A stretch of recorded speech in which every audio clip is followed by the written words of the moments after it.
The money in your account is worth less than it was this morning.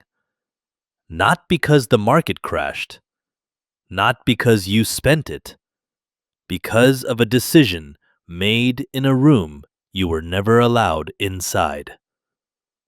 A decision that involved 21 miles of water, $1 trillion, and a move so calculated that by the time the world figured it out, it was already done. Here's what nobody is saying out loud. This was never about oil. Oil is just the packaging. What's inside the package is control over who gets to eat, travel, manufacture, and survive in the next 50 years. And the person who controls the package doesn't live in Washington. You don't know their name. And that's exactly how they planned it. April 13th, 2026, Sunday morning. No press conference, no warning. One post, Truth Social. Any Iranian vessel that interferes with U.S. interests in the Strait of Hormuz will be met with overwhelming force. 40 minutes later, oil spikes 9%. 2 hours later, $3 trillion in global wealth begins to silently move. Not crash, not disappear. Move into different hands. Now here is the geography that changes everything. The Strait of Hormuz is 21 miles wide at its narrowest point.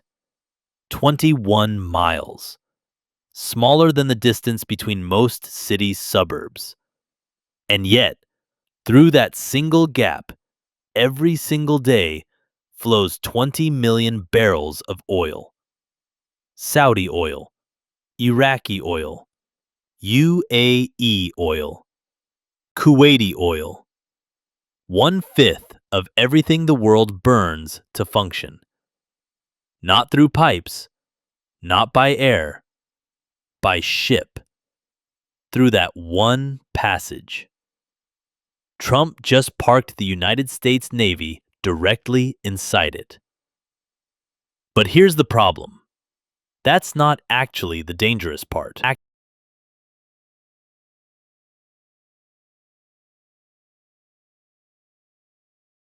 3 months before the blockade, Iran quietly did something no nation had dared to do in modern history.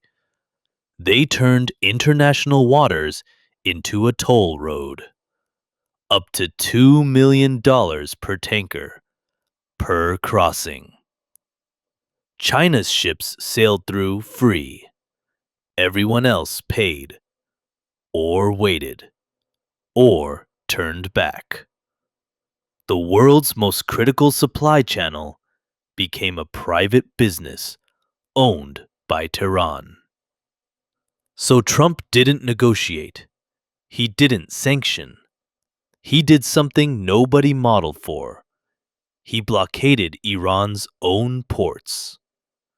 Every vessel, any flag, any nation, any cargo, stopped. And then the move that crossed every line ever written in international law. If your ship had already paid Iran's toll, the U.S. Navy intercepted you in open water and took the money back. Read that again slowly. The United States military became a debt collector on the open ocean. And this leads to shipping delays. Delays lead to scarcity. Scarcity leads to price spikes across every product that moves by sea, which is almost everything you buy. This leads to grocery shelves thinning. This leads to fuel surcharges on every delivery, every flight, every package. This leads to your monthly costs climbing, not dramatically, just consistently, every single week, without a single headline explaining why. But that's still not the part no one is talking about. Stop everything. There is a name on a document signed 3 months ago that does not appear in any news report. Not one. And that signature is the reason the blockade was even possible. Without it, this move couldn't happen. With it, everything you're about to watch was already written. January 2026, White House. No cameras in the room. Saudi Crown Prince Mohammed bin Salman sits across from Trump, and he signs a $1 trillion commitment. Not a peace treaty, a transaction. American AI infrastructure, defense systems, nuclear energy partnerships, critical minerals, F-35 jets, the first ever sold to a Gulf state. $20 billion into U.S. data centers alone. $1 trillion pointed at America. Signed before a single shot was threatened. Now watch the sequence. 3 months later, Trump blockades Iran.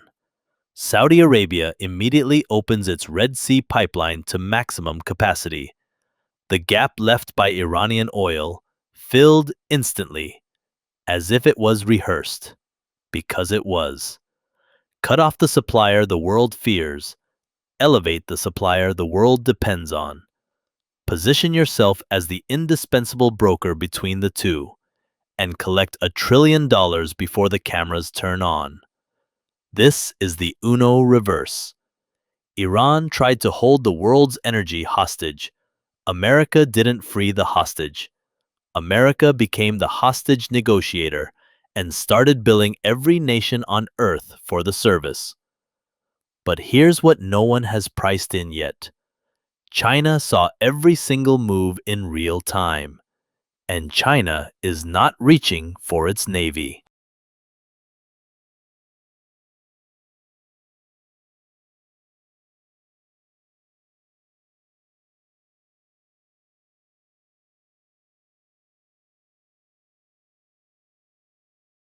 Here is a number the financial media buried this week.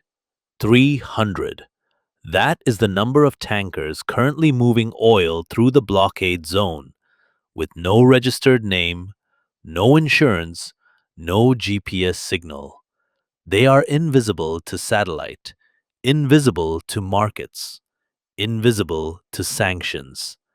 And they are not accepting dollars. Not one. It's called the Shadow Fleet, and it is the most important story in global finance right now that no one is covering. Because while the headlines show a blockade, the actual flow of oil never stopped. It just changed currency. Iran has announced open tanker, paying in Chinese yuan, not dollars, the petro yuan. And China is backing it with unlimited credit lines to any nation willing to use it. Now understand what this means at the level of your own life. The dollar's power, its ability to sanction, freeze, seize, runs on one assumption: that the world needs dollars to buy energy. That's it. That is the only pillar. And Iran just started pulling it.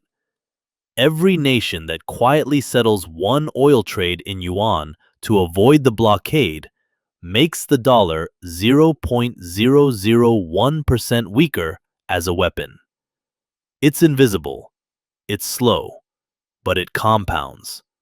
And here is the name for what happens when that process accelerates. The Triffin dilemma. The principle that the more aggressively you weaponize the world's reserve currency, the faster you incentivize the world to replace it. Rome did it with coins. Britain did it across 2 world wars. Both lost reserve status within a generation of overextending. America is now running the most aggressive dollar as weapon campaign in 80 years.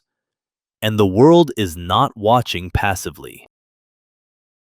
Check the gold chart right now. While oil is blocked, while the dollar is supposedly winning, gold is hitting all-time highs. That is not a coincidence. That is the financial elite buying an exit from a system they no longer trust. They are not afraid of the blockade. They are afraid of what comes after it. And they are moving before you even know to ask the question. Here is the scenario analysts are not publishing publicly. Oil reaches $150 a barrel. Jet fuel doubles. Airlines cut 30% of routes overnight or raise fares by half. Container ships rerouting around the Cape of Good Hope add 14 days per delivery. Shipping costs return to 2022 crisis levels. In Qatar, UAE, and Bahrain, 80% of caloric intake physically passes through the Strait of Hormuz. Food import disruption hits 70%. Governments begin emergency airlifts of rice and grain. Mall traffic in Dubai collapses by half. The IEA classifies this as the largest supply disruption in the history of global oil markets, larger than 1973. And in 1973, the world fell into a decade-long recession that restructured the entire Western economic order. But the 1973 crisis was accidental. This one is engineered. And here is the detail that makes it personal. Banks holding oil futures are watching $1 trillion in paper value disappear. This triggers credit freezes. Credit freezes trigger mortgage re-evaluations. Your home's value, the one asset most people have spent their entire life building, is now entangled with a naval standoff in a strait most people couldn't find on a map. We are not moving into a world of high prices. We are moving into a world of permission, where energy doesn't flow freely, it gets allocated to allies, away from everyone else. And once that permission structure locks in, it does not unlock. Here is the partial truth the experts will give you. Saudi Arabia's pipeline is running at full capacity. U.S. strategic reserves are being released. Most analysts say Trump walks this back inside 72 hours. $5 gas is politically unsurvivable. Markets will stabilize. Oil drops. Iran blinks. A deal gets done. That is the optimistic version. But the optimistic version rests on one assumption: that Trump is playing for the next election. What if he's not? What if the one question no analyst has answered is the only one that matters? What was in the part of that Saudi agreement that was never made public? Two versions of this year exist. In one, historians write that this was the week America locked in its dominance for a century. In the other, they write that this was the week the world quietly decided it no longer needed permission. Both versions are already being written, simultaneously, in different rooms, in different currencies. Here is the only thing we know for certain. Somewhere, right now, in a building with no cameras and no press, someone is looking at a number on a screen.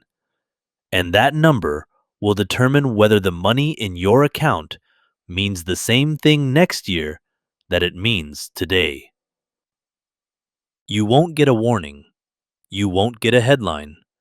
You'll just notice one day that things cost more, that options feel fewer, that the rules quietly changed. And by then, the move will already be 3 steps ahead of you.